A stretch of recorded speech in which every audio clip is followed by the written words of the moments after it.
Hey everyone, this is Elenbaas from Nightlight Astrology. Today we are going to take a look at Pluto culminating once more in the sign of Capricorn, moving across that last anaretic degree, which is a very sensitive degree, a degree of culmination at the very end of Capricorn before entering the sign of Aquarius. Of course, it'll come back to the 29th degree one more time, September through November-ish in 2024. So we'll be sure to visit it then as well, but it is a good time to kind of refresh ourselves on the symbolism of Pluto and Capricorn, reflect on where we've been over a long period of time as Pluto's moved through the entire sign and is now culminating, and also just reflect on the deeper themes and deeper significance of the sign of Capricorn in general. So that's our agenda for today. Before we get into it, don't forget to like and subscribe, share your comments and reflections. As you guys know, it really helps the channel to grow and helps build the community. You can find a transcript of any of my daily talks on the website, which is nightlightastrology.com. And as you guys know, I'm doing my daily updates on the Kickstarter. Our goal is 1,777 backers by New Year's Eve. We are making significant progress, but we do have a long ways to go. Backers so far as of the time that I am recording this intro are 182, which means we still have 1,595 people that we need the support from in the audience before New Year's Eve. There are three things that I thought of mentioning to you today. These are three things that go into every video that I make year-round as a spiritual practice in my life now for 10 years. This is our 10th annual Kickstarter. I was doing it by blog in written form 2 years prior to that. But for these 10 years, this has literally gone into every day, 5 days a week, year round. The number one thing that you know is coming in these videos is prior to making them, I spend time every day, 5 days a week, in prayer or meditation. I've had different practices over the years, but some form of centering and quieting and listening goes into the creation of the content I make. Exercise for the past several years has also been a big part of my morning routine, so that I'm taking time for prayer, meditation, and exercise so I can really be the clearest channel that I can be. I'm not I'm not the bodhisattva. I'm just a little human. But these things really, I think, help to make the content better. I know that I'm at my best because of these things. And I want my audience to know that these go into the videos that you receive. And that's one of the reasons that I believe it's worth supporting the channel and my team. Number two is that every video has the backdrop of much reading, research, and writing. Every day I spend time with the I Ching, with tarot, with the Tao Te Ching, with the Hermetica. Sometimes I read translations of the Bhagavad Gita, lots of different spiritual texts over 10 years of doing this that have been a part of my morning routine. By visiting the sacred words and thoughts that many other sages in many different religious traditions have thought and shared, it helps me to center and to think about what is the most uplifting thing that I could think of to say today. That doesn't always mean that I land, that I hit the mark, or that I stick the landing. That's what I'm looking for. But I want everyone to know that what you have is considerable research into the history of astrology, into the different spiritual traditions of our planet. And then you have someone who has a background in writing, spending time in writing these talks out. They're not just off the cuff. They're written. There's a plan to the way that every lecture or talk for the day, or whatever we want to call them, sermon from the stars, is written. Number three is then every video is a performance. There are sometimes multiple takes because I mess things up or I'm having an off day. There's editing that goes into these videos to make them look and appear beautiful and to put them out there. And then there's the interaction. We interact through email, through social media on Instagram, Facebook.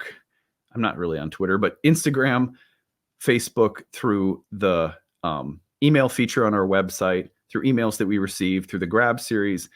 There is an interactive portion of every single day, Monday through Fridays of my life, where I interact with the audience. I wish I could interact with everyone all the time, but there's a huge amount of my time and my team's time that is spent to that. And not only that, but also to kind of curating the comment section, because we do get trolls and people who say really harmful or offensive things to others or to us, and are people who are trying to impersonate me or whatever. So there's a whole piece of maintaining and keeping the community space safe and in a good way. So that's what goes into it every day. Those are 3 things that go into every video that you see 5 days a week for 10 years in a row.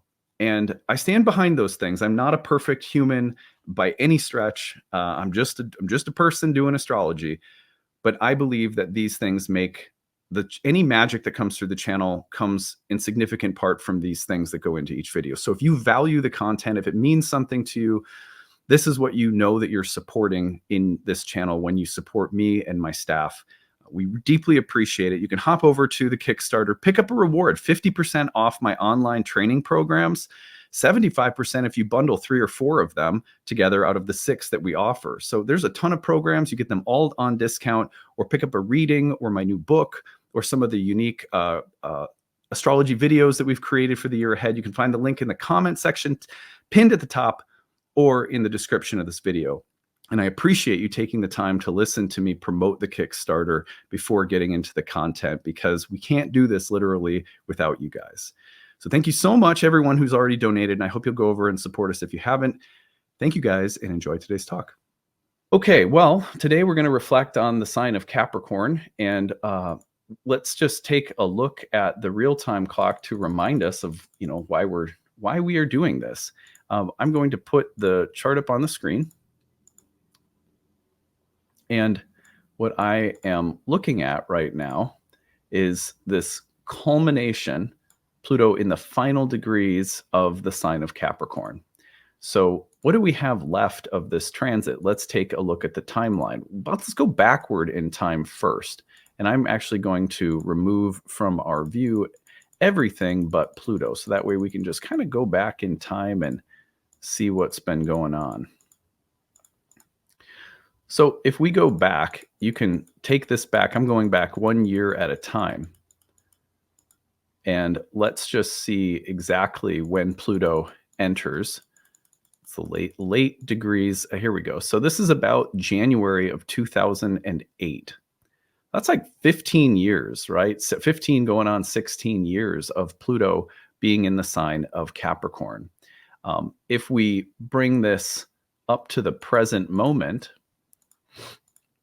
what we're going to notice is that Pluto's already taken a small dip into Aquarius in 2023 and then retrograded into these late degrees. The late degrees are sometimes called anaretic. They are the culminating degrees, the degrees where it's like the early degrees you might think of as creative degrees, the middle degrees as sustaining, and the end as just deconstructing or destructive. Things that are ready to it's kind of like the very end of a cycle. So there's a powerful cumulative effect that's in the air with Pluto right now in our birth charts, but also just in general, the finishing of, it's like the last orders are being placed. So yeah, I think right here, this is about January 20th into the 21st, Pluto changes signs into Aquarius. Now, if you look, Pluto's then going to spend time in Aquarius throughout the majority of 2024. It starts coming back into late Capricorn, here it is, by September 2nd of 2024. It will then spend a little bit of time at that 29th degree before finally leaving Capricorn for good around November 20th. You got September to late November of 2024 as the only period, in addition to the first sort of 20 days of January, it's the only period in which Pluto will still be in Capricorn. So as we approach these final days of Pluto in Capricorn before changing into Aquarius coming up in January, I thought, what could we do to reflect on all that we've learned? It's easy to start thinking about Pluto in Aquarius right now, and we will certainly be doing more videos and talks on Pluto's entrance into the sign of Aquarius as we come closer to that ingress, because it is time to start talking about Pluto in Aquarius just as we did last year. But it feels appropriate to pause for a minute and say, what have we learned from the sign of Capricorn? And one of the things that I push back on is the conflation that is made in modern astrology between the 10th house and the sign of Capricorn. So many mistakes, in my humble opinion, come from the conflation of signs with houses. That is one of the hallmarks of modern astrology. In ancient astrology, it's quite clear that there was a very separate rationale for the meaning and topics of the houses that had nothing to do with the 12 signs. The signs had their rationale, a reason for the planets being associated in the dignity schemes, the bounds, the decans, the triplicities, the rulerships, the exaltations. It's an elaborate mandala of philosophical and conceptual meaning. And it's apart from the rationale and conceptual framework of the houses. So one of the reasons that people think of Capricorn as, I don't know, the patriarchy, or Capricorn has something to do with, the desire to get ahead and be dominant in the world through business and success, and this kind of cold, ruthless, steely ambition and so forth. A lot of that is due to the conflation with Capricorn in the 10th house, because the 10th house, well, for example, in Indian astrology, the 10th house is called Arta, which is the philosophical area of life dedicated to the pursuit of success, fame, mastery, becoming really good at things, being publicly recognized for being good at things, achieving power or wealth through your talents, abilities, or your wit. So if we're associating Capricorn with, sort of subconsciously associating with all those philosophical pursuits, and we can poke holes in those philosophical pursuits, just as we're taught to do so. In Indian philosophy, we're taught that you need a balance of the different pursuits of life: dharma, artha, kama, moksha. You can easily poke holes in basing your entire existence on the desire to be good at things and to get ahead and to be dominant and successful and climb hierarchical ladders towards success. And like, if you associate Capricorn with all those things, it's easy to then think of Capricorn as nothing more than the problems of consumerism or capitalism, or success and workaholism and stuff like that. But that is not really what the sign of Capricorn is about. I want to take some time to read a couple of passages. I'm not going to read the whole chapter because it's very long, but I want to read you a couple of passages from Liz Green's The Astrology of Fate, which I've been bringing in lately as I have myself been brushing up on these. I taught a masterclass series this past fall, which is available through the Kickstarter, on temperament and personality. And I talked a lot in that series about the myths of the rising signs and how they shape character throughout a lifetime. And for part of that preparation, I revisited this section on the 12 signs. And so then you also saw me bringing it into some videos earlier in the past couple of months. And so anyway, there's a few things that I want to read from this.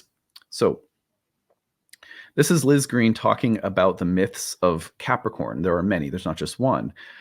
Following is the dream of a Capricornian client, a man who came to have his horoscope interpreted during the period when Saturn was transiting in conjunction with Pluto across his ascendant. This and she's associating Saturn and Saturn here with Capricorn. And anyway, my description of the themes, this long transit had taxed him in many ways. My description of the themes of imprisonment and limitation provoked him to tell me the dream.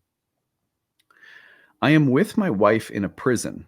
It is a peculiar place because the doors are open and we are free to leave. But there is a feeling of having voluntarily accepted this imprisonment. A female guard stands outside the door, an older dark woman. She watches impersonally but does not interfere. My wife is uncomfortable about shutting the door, which I feel is necessary to show that we have freely consented. I reassure her, telling her that imprisonment will not last forever, but for reasons which in the dream are obscure, we must endure it. At the outset of this transit, my client had been experiencing great dissatisfaction with his job, his marriage, his children, and his own physical body.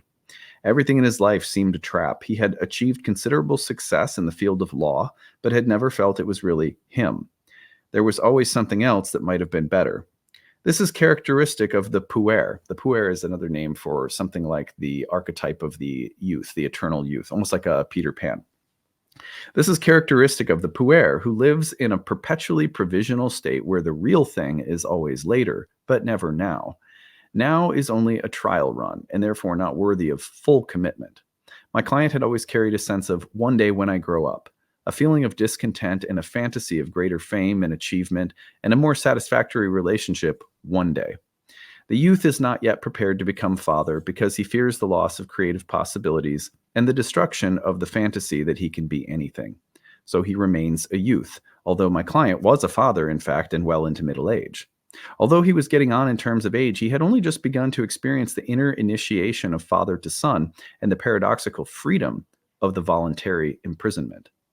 This dream suggests to me that my client was gradually changing through the course of the Saturn-Pluto transit over the ascendant, and that he was on the verge of understanding that the real thing was whatever was in his life. This is, at its most profound, a kind of religious attitude, for it's an acceptance of what one has been given and a voluntary decision to treat what has been given with respect and with the whole of one's care. The theme of this dream, which seems to me to be about an ultimate coming to terms with one's life as it is echoed in Mary Renault's novel The King Must Die, where old King Pythias of Troesion says to the young Theseus, "Listen and do not forget, and I will show you a mystery. It is not the sacrifice, whether it comes in youth or age, or the god remits it. It is not the bloodletting that calls down power. It is the consenting, Theseus. The readiness is all. It washes heart and mind from things of no account and leaves them open to the god. But one washing does not last a lifetime. We must renew it, or the dust returns to cover us." The motif of voluntary imprisonment and crucifixion runs like a red thread through the dream and fantasy life of Capricorn. This seems true regardless of the religious persuasion of the individual or his sex, for the relationship between puer and senex, youth and old man, can be equally relevant for the woman whose creative spirit seeks expression in external life. The birth in flesh, the sense of sin before the wrathful father, the despair and bondage and dark night, the cynicism and loss of faith, and the dawning sense of a firm spiritual principle or ethical code by which one can at last commit oneself. All these are, in human form, the enactment of the myth of the Redeemer who must die in order to renew the old king. If life does not provide experience ready at hand for Capricorn to make his rite of passage, then he will create his problems for himself. It is no wonder that given the choice of the easy way or the hard, the goat will almost always take the hard one. Nor is it surprising that it is only later in life that the jubilant boy, at last contained by the father, looks out of the eyes of the middle-aged man or the young girl, full of the joy of a youth she probably missed in actual youth, smiles from the face of the experienced woman. This faith fought hard for, doubted, lost, and found again in darkness is the sustenance of the mature Capricorn, who, man or woman, can then father the next generation with grace. Through the Christian church and the mythology of the fall and redemption, crucifixion and resurrection, the second birth of baptism, the initiatory blow on the cheek at confirmation, the symbolical eating of the flesh and drinking of the blood, solemnly and sometimes effectively, we are united to those immortal images of initiatory might, through the sacramental operation of which man, since the beginning of his days on earth, has dispelled the terrors of his phenomenality and won through to the all-transfiguring vision of immortal being. In psychological terms, the puer and senex are embedded in the myth of Saturn Kronos, first overthrowing his father, then becoming father, then devouring his own sons to prevent them from doing the same to him, and at last himself being overthrown by the young Zeus. Whether the senex is a personal father, a set of rigid superhero ethics within the person, or the external institutions and authorities of the outer world, Capricorn's daimon seems to drive him into this cycle so that he can experience its duality within himself. James Hillman, in his book Puer Papers, quotes from the 10th century Picatrix, A Prayer to Saturn. O Master of sublime name and great power, Supreme Master, O Master Saturn, thou, the cold, the sterile, the mournful, the pernicious, thou, whose life is sincere and whose words sure, thou, the sage and solitary, the impenetrable, thou, whose promises are kept, thou, who art weak and weary, thou, who hast cares greater than any other, who knowest neither pleasure nor joy, thou, the old and cunning, master of all artifice, deceitful, wise, and judicious, thou who bringest prosperity or ruin and makes men to be happy or unhappy, I conjure thee, O Supreme Father, by thy great benevolence and thy generous bounty, to do for me what I ask. Needless to say, this prayer is a mass of paradoxes and contradictions. Hillman points out that in the figure of Saturn, the dual aspect is more vividly real than in any other Greek god figure, even more than Hermes. Father Saturn is more pernicious and truthful, bounteous and stingy, terrible but merciful. What he is not in this prayer is youthful. For the youth in himself is experienced in the suppliant, and is projected outside. Hillman feels that astrology itself is a Saturnian art, as did Ficino, by the way, during the Renaissance and many other ancient astrologers, because it concerns the limits and boundaries within which the individual must develop. Quote, thus personality descriptions of the senex given by astrology will be statements of the senex by the senex. It is a description from the inside, a self-description of the bound and fettered condition of human nature set within the privation of its characterological limits, and whose wisdom comes through suffering those limits. To accept these limits is, in a sense, for father and son to become one. I love that, first of all, because what she's getting at, in my humble opinion, is so much richer than, you know, this sort of stereotypical ideas of Capricorn being all about like hierarchical achievement, workaholism, you know, patriarchal dominance, and all of this stuff. This is a feminine earth sign that is associated with the feminine earthy version of Saturn. And what that really means is that there's a cross to bear. Life includes crosses that we bear. And those crosses, as terrible as they are, whether they come from our parents, trauma that we experience, insecurities that we have to face, things we lack and must cultivate through effort, that the crosses we bear initiate us. And they bring the youth, ideally, into contact with the adult in the same psyche.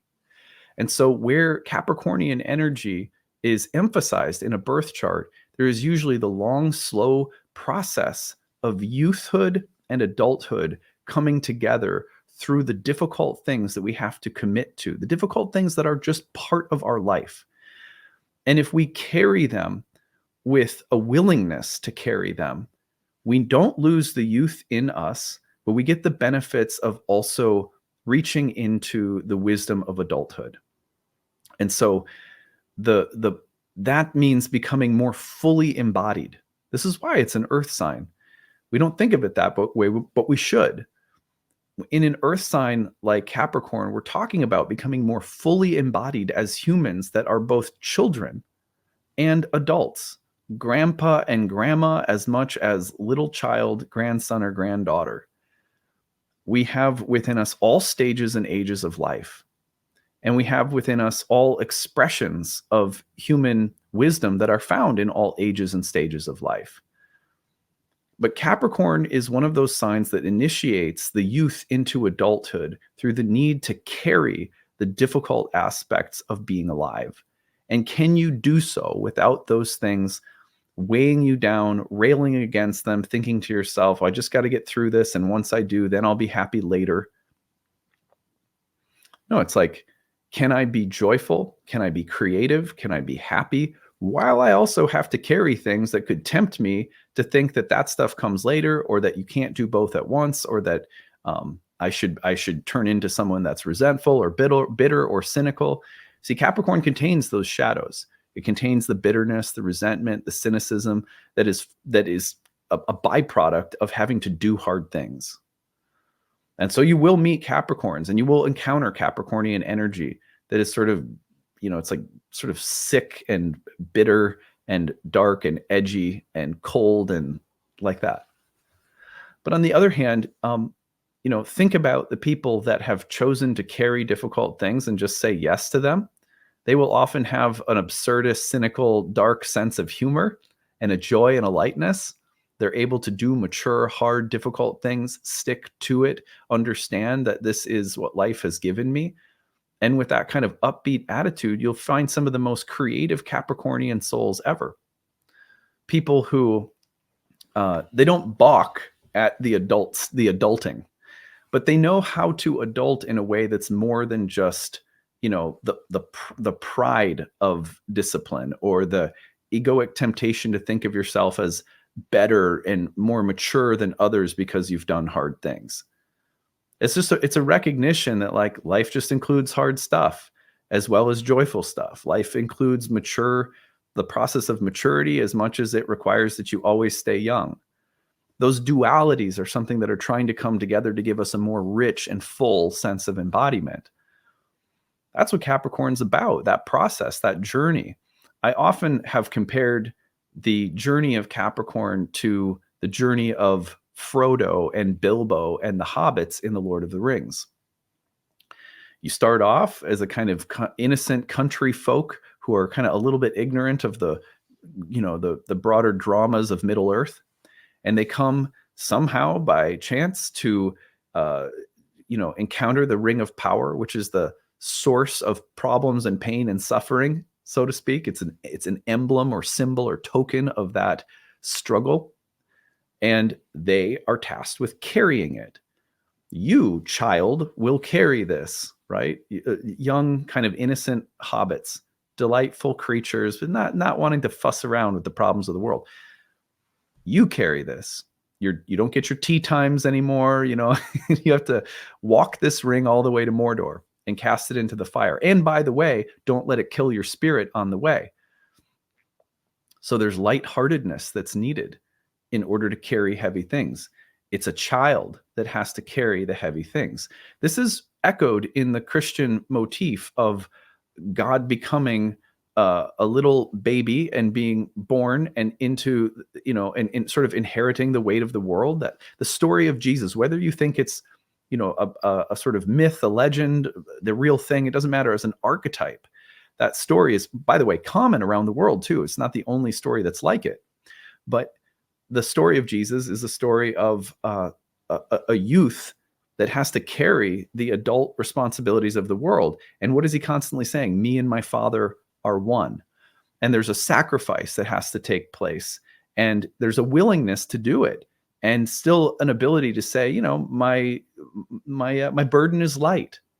Or you think of the book of Job as another example, an encounter with the aspects of divinity in the universe that are heavy, and suffering is involved. And it's a mystery why any of this should fall to Job, or to any of us, or to the hobbits. And yet you have to wrestle with that, keep going, keep your joy, keep your faith. Don't let it bring you down. And then the result is a mature faith.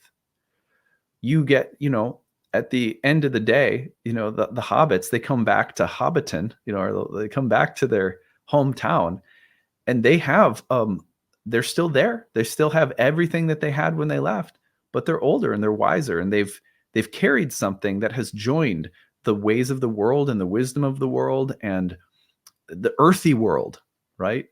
And they've seen it and they've carried it and they've encountered it. They've fought goblins and orcs, and they've carried a ring, and they almost fell beneath the weight of it and became dark like the ring. That's the world. That's the biomatrix of Earth that includes darkness, suffering. But if you take it up and you say yes to it, like the voluntary imprisonment, you say, you know what? I'm going to say yes. Then you don't delay, you take it. That's a great adventure. That's a super great adventure to take up in life. That's what Capricorn's been about. In one area of our chart, there's been a very deep level of transformation at work in our lives for a very long time now, with Pluto moving through the whole sign house of Capricorn, wherever it may fall in your birth chart. Look at those topics. What have you been carrying? How has the world invited you to go into it at a deeper level since 2008? It's a long period of time to be slowly walking our ring to the fire. And it's interesting because when I think about Pluto moving into Aquarius, I really think about what does the world look like after initiation? And there's so much to be said there. It's like there's so many plans and visions and dreaming, and we can see things because the ability to see comes from the experience of having carried hard things and not lost our joy, not lost our creativity, not lost our childlike nature, to not become weighed down, to become like the thing we carry. It's funny how many times I hear people talking about the weight they carry from their mother or their father. But frequently, like I'd say, several times a week, I hear people say, for as much as two things can be true at once. It sucks. I was a victim of my dad's alcoholism or whatever it might be, and it sucks. But because I've chosen to see this as something that I've accepted, I have voluntarily chosen to take this up, and then it has become my initiation. It has become the meaningful, hard thing that I've had to carry. It's become a kind of like a dare from the universe. I dare you to stay happy despite what you've been given. I dare you to stay strong and healthy and creative, and yet carry this hard thing. And there's something about it that's like, there's a kind of like existential moxie that we get, just a little swagger and a little sense of inner confidence because we've chosen to look at the circumstances of our life, whether it's like parenting, which is super hard, or it's like your job or your relationship or the patterns you're dealing with in one area of life or another. They probably have a history. They come from your family. They come from trauma. And you just look at it and you say, all right, I accept your challenge. Well played, universe, and I'm not going anywhere. I'm going to stay happy. I am going to stay joyful.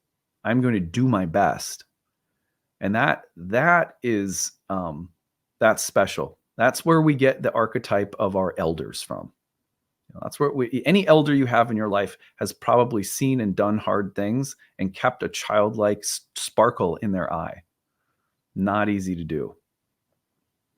I reflect on the fact that, for example, this Capricorn long transit of Pluto has taken place in the 9th house in my chart. Where has it taken place in yours? Think about it. I reflect back on the fact that I was finishing graduate school when it entered the 9th house, went on a lot of adventures in the realm of ayahuasca and religious communities and astrology and the astrological world, and the transformation of my beliefs and faith, and having to carry hard and difficult things that also come from a background. I was a preacher's kid. There's a weight to carry there. It's been amazing. It's been amazing. And every step of the way, the thing that has made the biggest difference has been a willingness. And I'm not saying I have it all the time, but whenever I do find it, like a willingness to, all right, this is the cross I've been given to carry, or, this is the shape and look of it. Let's go. Let's do it. Let's do it and keep going. Don't give up and keep your joy. Have fun with it. See if you can smile, or at the very least, keep a good sense of humor. I would say Capricorn has a sort of absurdist, dark sense of humor, as I said before, but it's kind of the best. It's like one of the best forms of humor because it's a humor that's sort of tempered by some real truth about, how hard things are and how dark things can be. There's one last thing I want to read you guys. So she goes on, Liz Green does, to discuss the another side of Capricorn that I thought was really interesting. I would now like to explore the strange Capricornian goatfish, which is the astral emblem of the sign. Isn't that a strange thing? You know that ancient astrologers called this an enigmatic sign. I feel like, as someone who's tries to be very conscious of the words I use to describe things in astrology, and try to find new ways. As soon as I fall into patterns of talking about signs or planets in certain ways, then it's like, okay, I can start to hear myself saying the same things over and over. And so then it's like, well, how can I find a slightly different way? And I like that challenge. One of the things that we should do is we should have a little quarter jar when you talk about Capricorn. If you use things like hardworking, achievement-oriented, workaholics, and patriarchs or something, like, put a quarter in the jar. Think about it differently. I would now like to explore, it's an enigmatic sign. It's one of the only signs, along with the centaur, that has as its constellation image a mythic figure. I'd now like to explore the strange Capricornian goatfish, which is the astral emblem of the sign. The mythic tale associated with this constellation seems at first disconnected from the theme of the crucifixion and resurrection of the Earth King. According to Graves, the fish goat or goatfish is Amalthea, the goat nymph who suckled the young Zeus on Mount Dicte when his mother Rhea hid him from the devouring wrath of his father Kronos. This is a paradox, and we have met it already in several myths. Kronos himself is the old goat and god of fertility. In Teutonic myth, as well as in Greek, the goat is associated with the harvesting of the grain and with the abundant cornucopia full of the fruits of early winter. Amalthea is the succoring goat, the one who gives life to the young and helpless son. Kronos is the destroying goat who will eat his own young. Thus, as in the case of Theseus with his bull father, a single symbol unites all of the characters. Zeus was grateful to Amalthea for her kindness, and when he became Lord of the universe, he set her image among the stars as Capricorn. So when Zeus was being hid from Kronos, who was trying to kill him, he as like an infant, he was nursed by the goat, who is the constellation image of Capricorn. Zeus was grateful to Amalthea for her kindness, and when he became Lord of the universe, he set her image among the stars as Capricorn. He also borrowed one of her horns, and it became the cornucopia, or horn of plenty, which is also always filled with whatever food or drink its owner may desire, a kind of grail. This bounteous side of Saturn was worshipped by the Romans at their Saturnalia, which coincided with our Christmas, in other words, in Saturn's month. The strange pairing of the positive and negative sides of the goat embedded in this myth seems to suggest, as with Theseus, that there is a profound collusion between the dark and light aspects of the same deity. The terrible father who seeks to destroy his son secretly and unconsciously also offers him salvation through the feminine aspect of the same emblem which he himself wears. It is this secret collusion which is quite awesome to meet in analytic work. One becomes aware that despite the individual's fears, resistances, symptoms, and problems, there is something, whatever word one chooses to give it, which has a secret purpose to those very symptoms and problems, as though divided against itself, yet on some very hidden level, undivided and working toward the greater wholeness of the individual. That principle which causes Capricorn his greatest suffering, the rigid, guilt-ridden, narrow, fearful, paranoid old Earth King, is also the same principle which gives him the endurance, determination, and foresight to struggle through that which blocks him, just as in the myth where one face of the daimon, Kronos, attempts to destroy, while the other face, Amalthea, succors and preserves. It is interesting in context of the symbolism of the goatfish to discover that there is a myth connected with it even older than that of Kronos and Amalthea. This is the ancient figure of the Sumerian water god Ea. I think that's how you say that. And I'm probably getting a bunch of these pronunciations wrong. This is the ancient figure of the Sumerian water god Ea, whose symbol is the fish-tailed goat. This god Ea, later translated into Oannes in Greek, not sure we got that right either, and the name Oannes in turn became John, and we arrive at the mythic figure of John the Baptist, who has older theriomorphic forerunners and who prophesies the coming of the Redeemer. This is the paradox of the strange father god to whom Capricorn is bound, the daimon of his fate. It is in many ways akin to Yahweh, although it is more God's law than God's fire that we meet in Capricorn. This is the perverse and antinomian God who both afflicts and succors Job, and paradoxically, according to Christian doctrine, brings his only son into the world and then crucifies him, thereby himself suffering the fate of mortals in order to redeem both them and secretly himself. That's really, really beautiful. It reminds me of the fact there's these weird and brilliant things that Tolkien put into The Lord of the Ring that are very similar. He, by the way, was a Capricorn sun in the 5th house, place of children, creativity, place that was called the Joy of Venus, creativity in the arts. What's interesting is in The Lord of the Rings, there are many examples where, although Frodo carries this ring, which is a weight, it is, there's a couple of things that he needs along the way that can only be given to him by the very ring that he's meant to destroy. There's numerous occasions in which he needs to use the ring to become invisible in order to hide. And the power of the ring in many ways, in weird ways, is like an ally, up until it gets pretty close to the point where he needs to destroy it, at which point it becomes clear that it's really a burden that needs to be destroyed. The point is that there's this weird way in which the things we carry are our allies for the purpose of individuation, healing, and growth. And we use them. We use the power of the heavy, difficult things we carry to help us be strong, or so there's a kind of secretive collusion between dark and light. And that's a paradox that, of course, has been pointed out by many mystical traditions. And my favorite that I study quite regularly that reflects that paradox is, of course, Taoism. But similar explorations of light and dark and the weird way in which they work together throughout the Star Wars movies in the Force and the light and dark side of the Force. But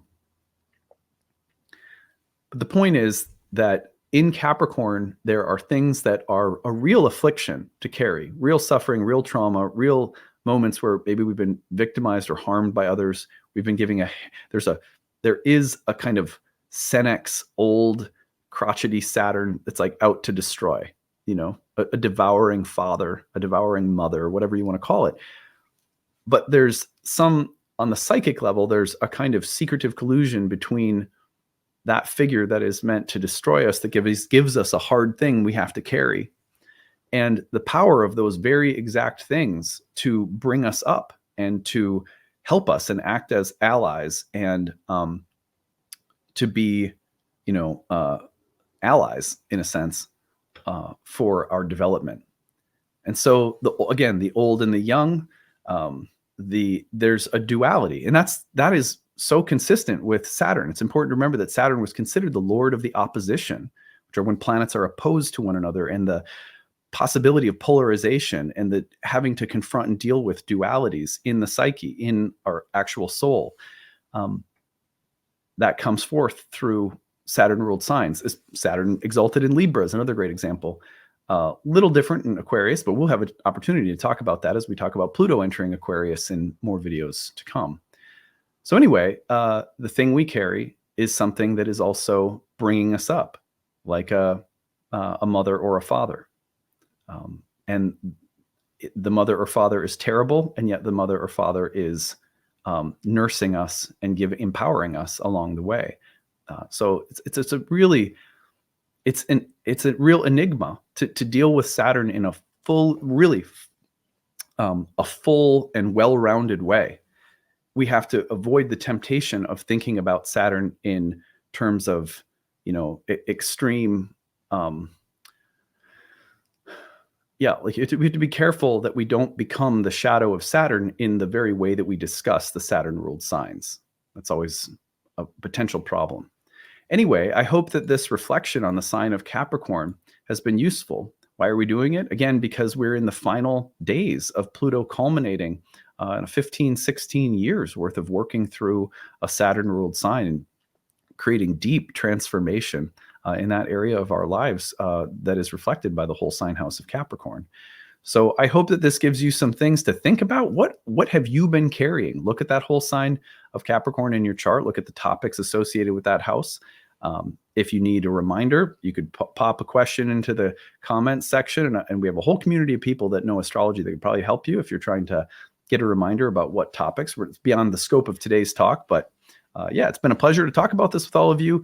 Remember, again, the book I read from today is The Astrology of Fate by Liz Green. Check it out. It's a great book. Don't forget to hop on over to the Kickstarter.